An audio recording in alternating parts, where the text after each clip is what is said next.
틱장애 발병의 원인은 여러 가지 상황이 복합적으로 작용했다고 보고 있습니다. 도파민이라는 신경 전달 물질을 줄이는 약물이 틱장애를 억제시키고 도파민 생성을 증가시키는 약물이 틱장애를 악화시키는 것으로 틱장애가 도파민과 관련이 있다고 보고 있습니다.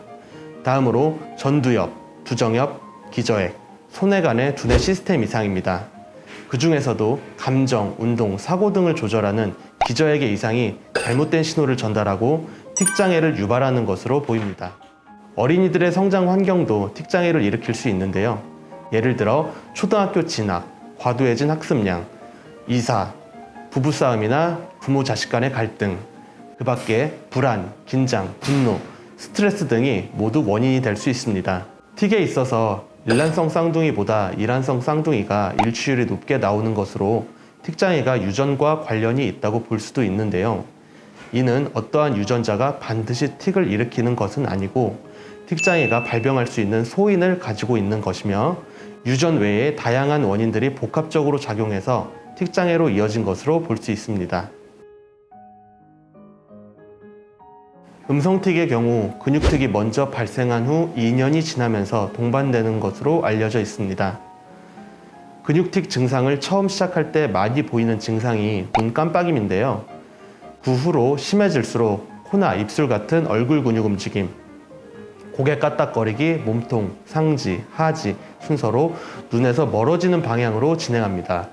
그래서 틱장애가 발병하고 음성틱을 겸하지 않고 얼굴에서 벗어나지 않은 경우가 예후가 좋다고 볼 수 있습니다. 일과성 틱장애는 자연 치유를 기대할 수 있어서 자연스럽게 사라지기도 하지만 그 후에도 긴장이나 분노, 스트레스, 피로 상황에서 재발이 가능합니다. 만성으로 진행돼서 증상이 장기화되는 경우에는 학업이나 교우관계, 직장, 사회생활에서 심각한 적응 문제가 생길 수 있고 그에 따라 자존감 하락, 우울증 같은 정서 문제가 생기기도 합니다. 소화기 틱장애가 성인기까지 이어진 성인틱은 피로, 스트레스, 불안, 흥분 시에 더욱 악화되는데요. 소아 틱장애와는 달리 치료기간이 오래 걸리고 완치가 어려워서 일상생활에 지장이 없는 수준으로 증상을 완화시키는 것을 치료의 목표로 잡게 됩니다. 그래서 성인틱으로 진행되지 않도록 조기에 적극적인 치료가 필요하다고 할 수 있습니다. 아이들의 두뇌는 신체처럼 성장기에 있기 때문에 아직 완전히 성숙하지 못한 상태입니다. 그래서 외부 자극에 의해 쉽게 흔들리게 되고 두뇌 기능의 불균형을 초래해 틱장애로 이어지는 것이죠. 만 15세가 되면 두뇌의 성장이 어른 수준으로 완성되는데요.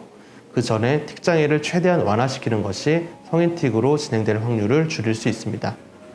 또한 틱장애 아이의 50% 정도가 ADHD를 동반하고 있고 그 밖에 강박증, 불안장애, 학습장애, 적대적 반항장애 등의 소아정신과 질환을 동반할 가능성이 있기 때문에 증상을 잘 살펴 너무 늦지 않도록 전문기관과 상담을 통해 대비하는 것이 중요합니다.